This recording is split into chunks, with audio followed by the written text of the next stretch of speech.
So I know what some of you guys are thinking right now. Wow, that's what Flea from Red Hot Chili Peppers looks like with gray hair. Get so much gray hair these days, people actually think I'm Anderson Cooper's older brother. Just a little gayer. Just broke the humor rule. We'll go over that in a little bit. Whatever. Very excited to be here. Yes, I do own the Lapis Lounge. Looks like you guys might want to go there. Whole new audience for us. That's fantastic. But this is a very slow marketing campaign that I have in place. I do presentations to people that can't get into my club. So good. So what we're going to be doing today is talking about using humor in your presentations and communications. And let me see over here. This is a great saying I like. All things being equal, you want to do business with people you like. That is a fact. You know, so a lot of people in here are worried about getting jobs, going out and getting interviews and stuff like that. If you have the exact same skills as the next 5 candidates, but yet they like you, you are probably going to get the job. All right? And humor increases likability and engagement, which we'll go over in a little while here. A very famous sayings up there, business to business and business consumer. I'm sure you guys are familiar with this. But in reality, what I make it is it's human to human. The same person sitting in your presentation or listening to your sales pitch or interviewing you are human. And people like to laugh. And if they don't like to laugh, then maybe you don't want to work for them. How about that? Okay, right, this little trick over here. It's my buddy Mark Brigadano. He's an actor and a comedian and a sexy beast. One of my favorite stories about Mark is that he went and got an acting job where he was on shooting a commercial on a Caribbean island for a week. He gets the job, and after a few nights, he goes out drinking with the producer and the director, and he's drinking with them, and he's like, hey, why did you guys pick me for this part? They say, well, Mark, to be honest with you, you weren't the best actor, but you're the only one that we could see ourselves spending a week on an island with.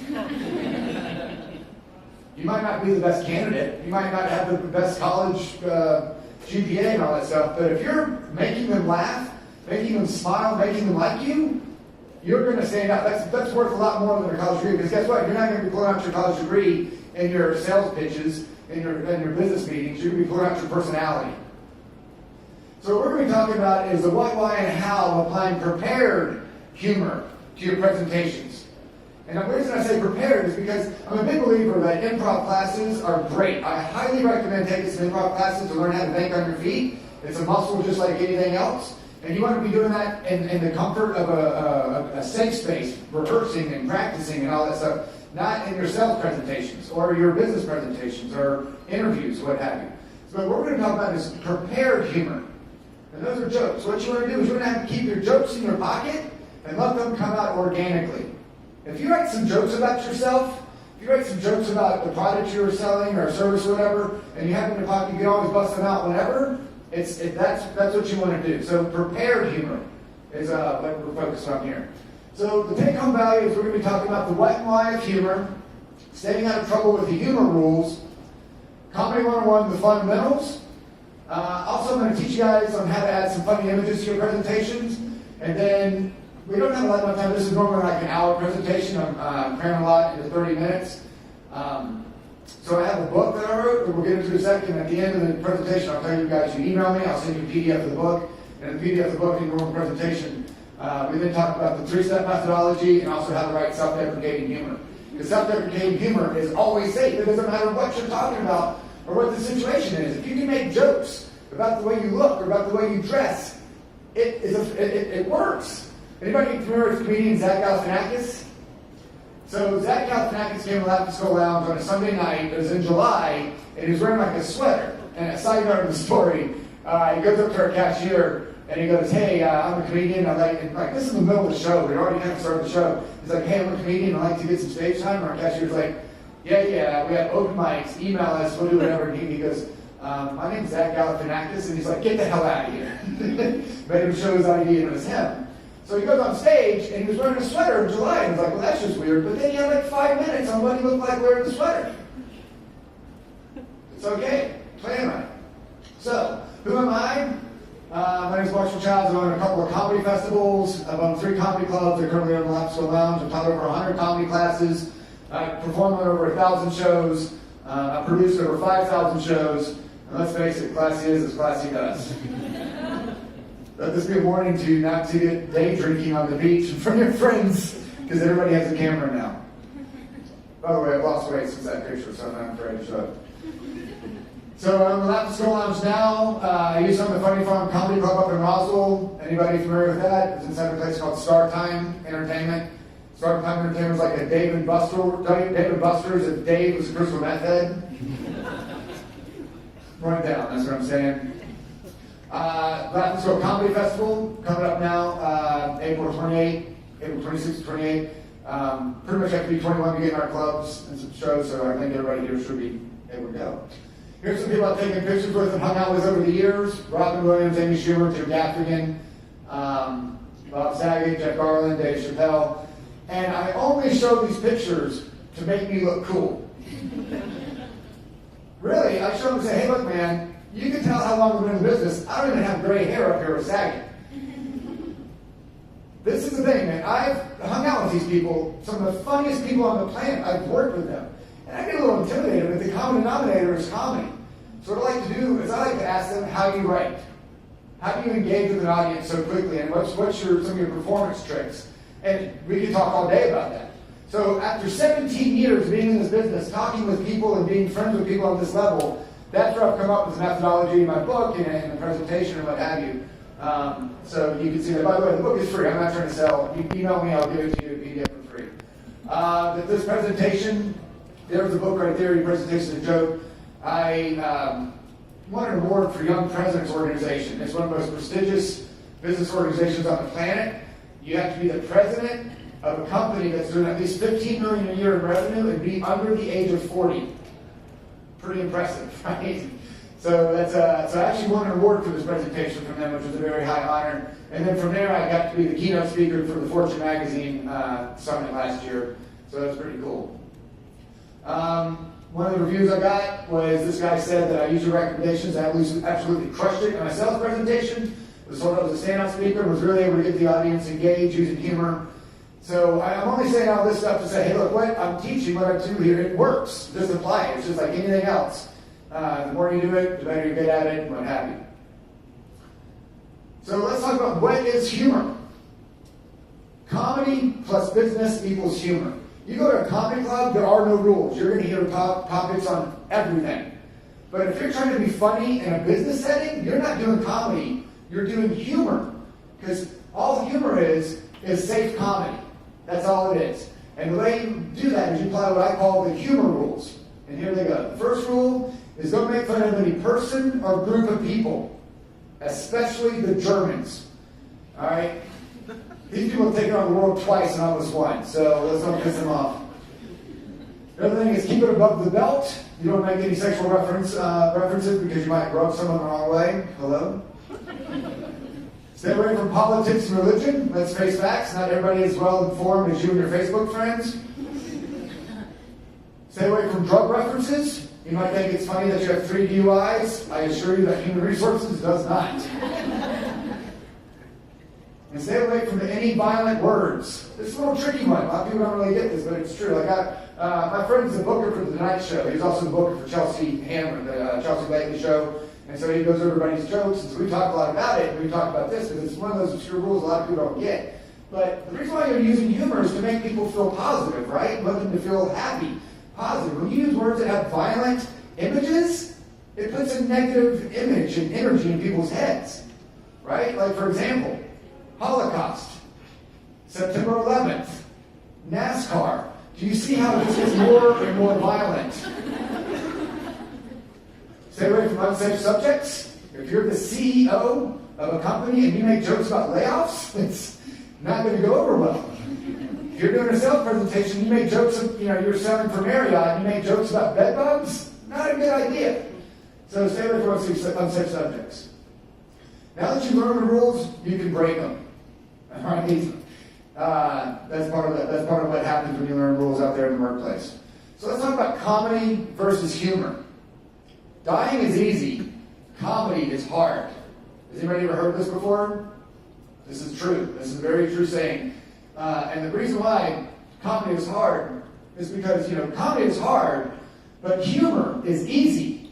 And the reason why humor is easy is because the bar has been set so low that all you have to do is make a valiant effort and you win. It's true, man. You go out and you see 100 presentations, you're maybe going to see 3 people even try to use humor. And some of the coaches, executives I've coached, they've gotten back to me, and they've won major contracts, and they're in a room with 5 competitors. Everybody pitches in front of each other to the client. It's like multi-million-dollar deals, and they're the only ones using humor. They stand out. It works. So hopefully the volume, does this have volume? Yeah. Okay, hopefully it does. Let me see if this works. This is Truett Cathy. He's the CEO of Chick-fil-A. No, this is Danny. I'm sorry, Truett's dead. He's dead, just like the chickens. We also have a card for free Chick-fil-A sandwich. Did y'all get some of those? We hope that you'll take full advantage of that card, including, if you will, please, bring somebody else with you to pay full price. Thank you very much. Not a great joke. It's not a great joke, right? But it works for him because his bar has been set really low. When I got introduced as the dude behind Lap and Skull Lounge and the comedian, blah, blah, I have a high bar. But when you guys or anybody like him come out and do some try humor, you get a low bar. People aren't expecting it. And he literally has his joke in his pocket. I guarantee he uses that at the end of every one of his presentations, right? So why use humor in your presentations? People don't remember what you say, they remember how you made them feel. All right, so if you're giving a presentation on social media or widgets or whatever your company does, later on people are going to remember you made them feel happy, I need that widget, I need that whatever, I'm going to contact that person and see what they got going on. When you make somebody smile or laugh, it raises their endorphins. And if you're the one making them raise their endorphins, they're attracted to you. Making people smile or laugh increases likability. Now, this is some common sense stuff, right? But I'm just kind of making sure we're all on the same page as to why you want to even take the energy into using humor and learning how to do it in presentations. If people like you, you've won 80% of the battle. Johnny Carson. And when you're presenting, your goal is to persuade people, right? So there's a big study that was done in the 70s about humor and marketing and humor and sales and what have you. And at the end of it all, bottom line was humor increases persuasion's effectiveness. A lot of people thought that humor was a distraction, like it distracted you from the product, like the Geico commercials. Who doesn't like the Geico commercials, right? Not the caveman, but everything else is great. So what it does, they thought that because you use humor, it distracted you, and so you weren't really paying attention to the product and message. But really what it does, there's another study that came out at University of Amsterdam a few years ago, that it said it actually it does distract you from the negative thoughts that you might have for it and replaces with positive. So like whatever distraction void it creates in your mind, it actually replaces that with positive. So that's the psychology behind using humor in business. Here's another factor. People pay most attention just after you use humor because they want to hear what you're going to say next. So when I gave my presentation, like when I first got to the YPO, it was a couple of years ago, I gave my presentation down there. It was at the end of a 4-day summit in Orlando. I was the last speaker. It was 4 in the afternoon. They were exhausted. They didn't laugh at one thing I said. Not one. I was like, oh, well, come from the comedy world. Sometimes you have a bad set, whatever.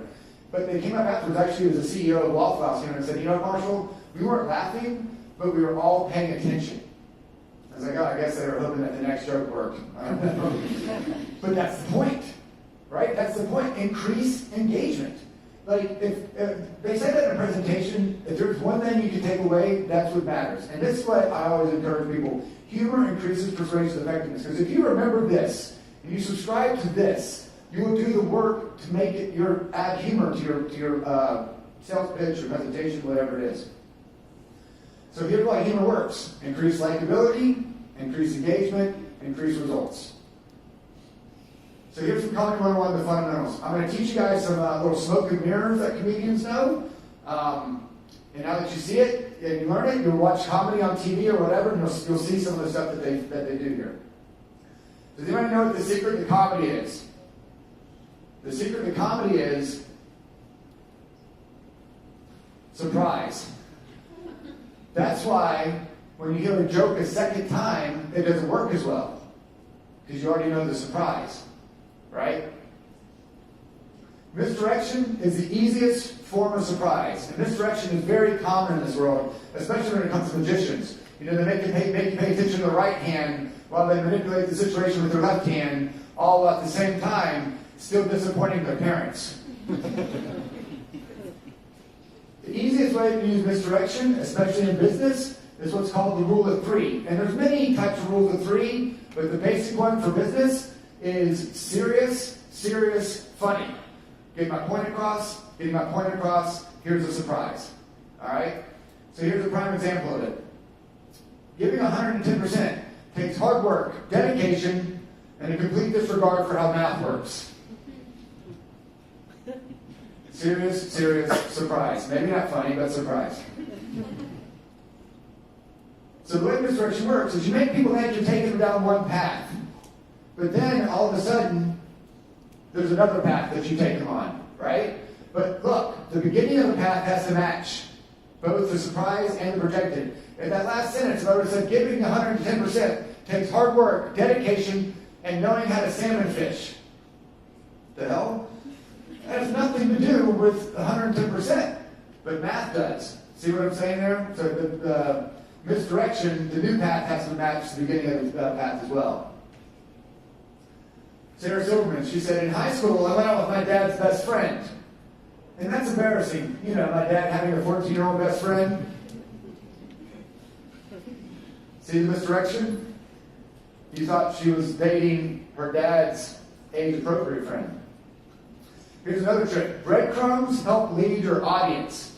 Have you ever had anybody tell you a joke and then everybody laughs and they go, oh man, I forgot to tell you the dude was a doctor. That doctor is an important breadcrumb because it helps lead you down the path of making you go down the one projected path and then the surprise to the side, right? But on the opposite side of breadcrumbs is brevity. Brevity is the soul of wit. All right? If William Shakespeare really believed that, why didn't he go by Billy Shakes? It's a solid joke. Nobody ever laughs, by the way. Keep it in there. I thought it was really cute. Here's one of my favorite sayings about brevity. If I had more time, I would have written less. Has anybody ever heard anything like this before? It's true. It takes a lot more time to be succinct. Profound is few words with high impact, right? And it takes time to do that. So make sure you don't have too many breadcrumbs in your path. Here's one of the jokes I usually start off my sets with on a comedy club. I am married with 2 kids, which means I'm very happy to be here. Not a lot of words. And it tells you a lot about me, right? Right off the bat. You know, I'm married with 2 kids, and here's a surprise turn. One of my favorite comedians is Mitch Hedberg. Does anybody in here know who Mitch Hedberg is? Right? A lot of the younger kids, trust me, you want to look him up on YouTube. He's one of the best comedians ever. He's a one-liner comedian, very succinct. And the way he came up with his jokes was, because I was friends with him, I opened for him a long time ago, but he was like, I just spend a lot of time thinking on it. And I just keep thinking about it until I can just boil it down and be real succinct. Which, by the way, that's what Einstein said, too. He said, I'm not smart as everybody else. I just stick with the problem longer. All right, so here's a Mitch Hedberg joke. This shirt is dry clean only, which means it's dirty. Very succinct. What is that, 11 words? And he was so good that he used to be the halftime show for when Atlanta had a hockey team. That's how long ago it was. Here's a trick. Pausing helps lead your audience, right? So you got to pause in order for them to project it down that path. I'm married with 2 kids, which means I'm very happy to be here. There's a difference there when I say which means, like, oh, he must be tired, he must be broke, he's got private school debt, whatever, blah, blah. No, very happy to be here. This shirt is dry clean only, which means it's dirty. The pausing helps lead your audience down the path. There was a comedian a long time ago named Buddy Hackett, and he gave advice to a comedian named Ralphie May. Does anybody know who Ralphie May is? He's a great comedian, very, very funny. does big theaters, 3,000 seat theaters, but he's real slow in his presentation. And he said that he got the advice from Buddy Hackett that go twice as slow as you think you're going, because then as you're telling the premises, the audience starts writing the punchlines in their own head and they laugh at that. And then when you drop your punchline, they get a second laugh. So you're getting twice as many laughs per joke. But it just shows the value of pausing in presentations and speaking in front of audiences. You also want to put your punch word at the end of your sentence. That's the surprise, right? So you want to make it at the very end. So here's an example. A lot of people ask me, hey Marshall, how'd you get into comedy? What's your story? And I was like, well, like most comedians, I grew up really poor, but we didn't know we were poor because my mom was always lying to us about it. Like, I remember one year for Christmas, she tried to tell my sister that she'd give them dolls, but it was really just 50 bottles of Mrs. Butterworth. Mrs. Butterworth is a surprise, right? That's the punch word. If I had rearranged that joke and said, hey, when I was younger, my mom would give my sister 50 bottles of Mrs. Butterworth because we were poor and she would tell them those dolls at Christmas. See the difference? And like, I teach these tricks to my kids, and like the other day, my oldest son made a joke or whatever, and I said, hey, no, you got to put the punch word at the end, and he did it, and he's like, oh my gosh, that changes everything. I'm like, yeah, it does. It makes it more impactful. Now go cut the grass. Here's another trick. Words with hard consonants stick in the ear better. A pa, a ta, a ka. Those hard consonants make the ear grasp it. So, especially in marketing or selling or whatever, every little inch counts. So if you can just remember to use words that use hard consonants, that's going to be better for you. Here's a prime example of a person in business knowing company rules and applying them. Sarah Blakely from Spanx. I'm sure a lot of people here are probably going to send some applications to Spanx. It's a great company to work for. She used to do comedy before she started this company. She did stand-up, and she also did improv. So when you see her story, she talks about how when she was trying to come up with the name of her company, she knew the hard consonant rule. So she said, hey, I want to find a word that has hard consonants in it because I know it's going to stick in the ear better. Look at Spanx. One syllable, 2 hard consonants, and $1 billion revenue. Pretty sweet. So review real quick. Brevity and breadcrumbs. The breadcrumbs lead to the bread loaf, not vice versa. The key ingredient of comedy is surprise. Misdirection is the key to surprise. Rule of 3 is the easiest method of misdirection in business presentations. Put the punch word at the end. Pausing helps you lead your audience. And hard consonant words are best. All right. So here's a low-hanging fruit if you give presentations with a deck like this, a presentation deck. Funny photos. And the way you do that is, this is Nancy Duarte. She wrote a book called Slideology. It's considered the #1 book for presentation deck design. And I presented with her a couple years ago in San Diego, and I knew her stuff, and I was a big fan, so I got to meet her and hang out. And one of the things about Slideology that she teaches is that every slide needs to have 1 point. You ever seen those presentations and have like 20 points on it? You get lost and you read ahead, you get whatever. Even the ones that have my slides that have multiple points on it, I'm bringing them up one at a time to lead you through it. It's usually a review. So she said just 1 point per slide. And that's important when adding funny images to your presentation. Because what you want to do is, what's your key message? What's the message you're trying to say with that slide? You find a funny image that matches that message, and now you have a funny message. And we're going to do some examples here. All right, so let's go over this real quick. It's real easy. Whenever you're doing a Google image search for your funny images, just put the word funny in front of whatever subject you're trying to find a funny image for. It's real easy. And then you just do variations thereof. Whenever I'm doing this, I use one of the websites I use is thesource.com. It's really easy. You know how to do it. Go there. That'll help you out. And just change out the words. Visually find a good photo that works for you. For example, put in funny animals. This is what you're going to get. Now, go to this website called 10i.com. All it is reverse image lookup. It's really easy. Just put the image URL in there, and it'll show you can get the oldest image or the largest image. There's a couple other variations on it, but I like to go in there, and the largest is usually the biggest as well. But have you ever seen a funny image that someone's already turned into a meme with writing on it? You're like, man, I wish I had that image without the writing on it. You can go here and find the original one, and 9 times out of 10 you can find it without any words on it, and you can do it for yourself. So there's a reverse image up, you just put it in there and it comes back. And then you write a funny line incorporating your message that matches, that can also be used for the image. It matches the message, it also matches the image. But also one other thing, when it comes to using images, I highly recommend using non-professional, because if by any chance your presentation ever made the web, they have robots out there like iPhoto and all those Getty images and what have you, and they'll send you a letter and they'll say, hey, you owe us $1,000 using our images.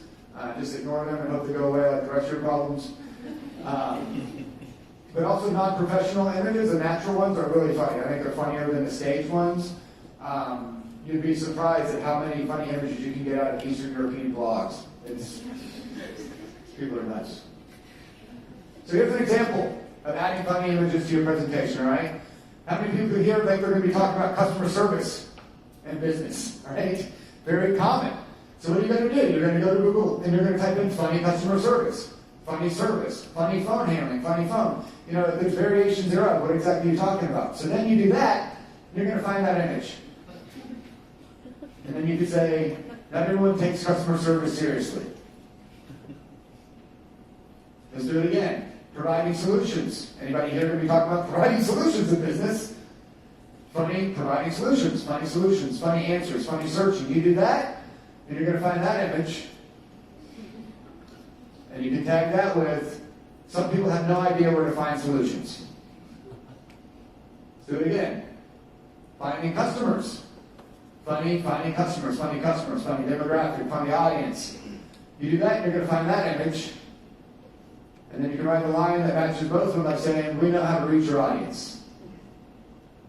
See how that works? It's really easy, right? It's not that hard. It's just a matter of like, oh, that's how you do it. So here's one more. Funny solutions, funny answers, funny options, funny choices. You do that, and you're going to find that picture. People can find their options confusing. See how that works? It's simple. It's not that hard.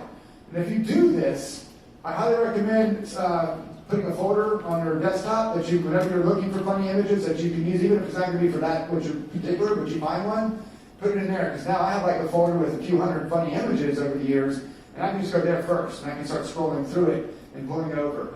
Now, another thing that you can do with this, if you're in sales, and people have done it, it works.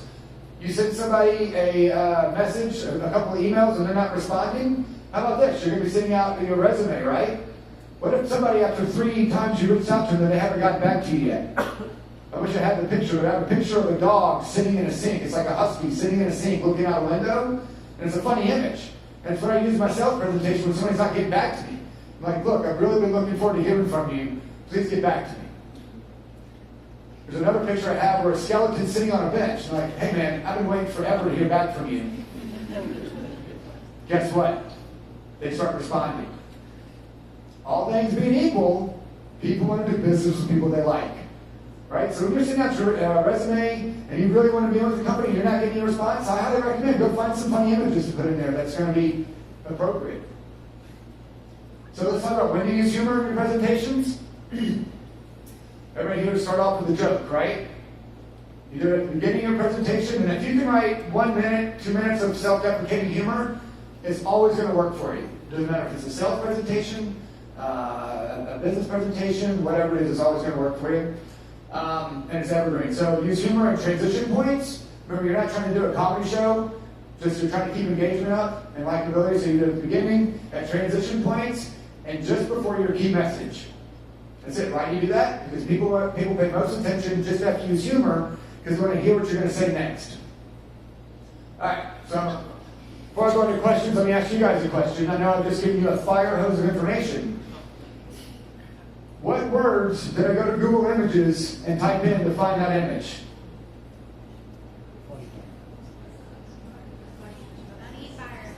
Funny fire hose.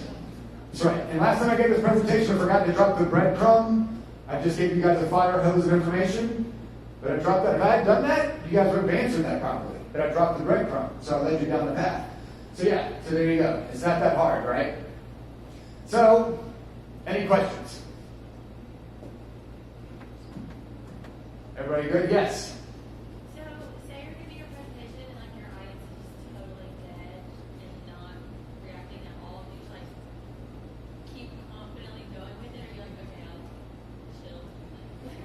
repeat the question. So the question is, what if someone's having a presentation like I did right now, where everybody's dead, not engaged?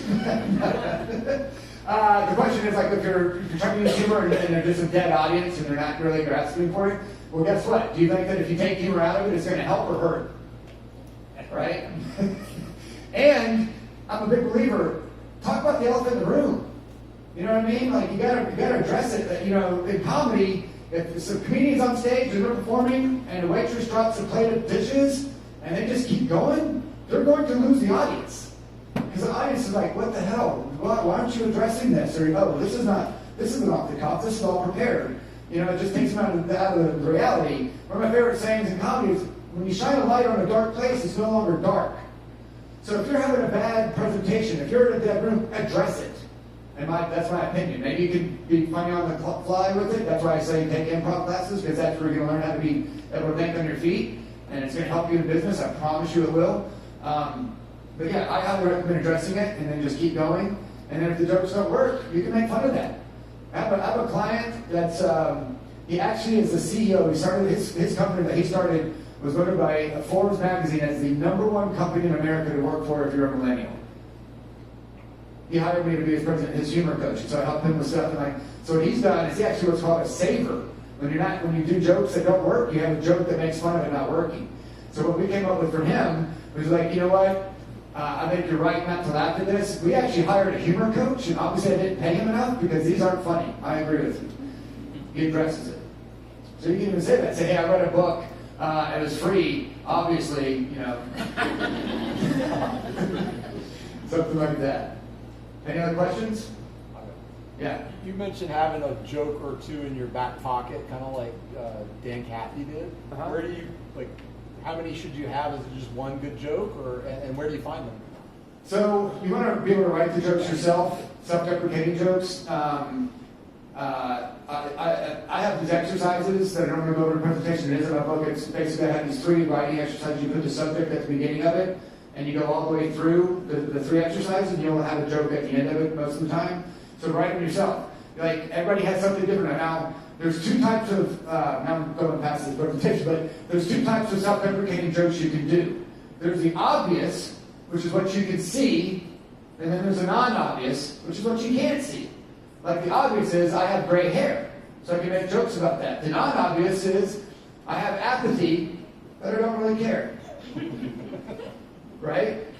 So it doesn't have to be something that they can see. You can even start the presentation like, hey, I'm so excited to be here. I really was nervous this morning. I get so nervous in the morning before I come to a presentation. Have a joke about what makes you, how you react when you're nervous. Yes? But do you think, like, too many self-deprecating jokes can get kind of awkward? Because I feel like there's a certain point where you just kind of, like, start to feel bad for them. That's a great question. And so you got to be able to have the confidence behind it. Don't shoot the messenger, but there was a study that showed women in the workplace that use self-deprecating humor, 70% of the time it backfires because of the image of women and this and that. I'm not the messenger, this is just society. Now, is it getting better? Yes, it is. But the women that are most successful using self-deprecating humor in the workplace are women of power.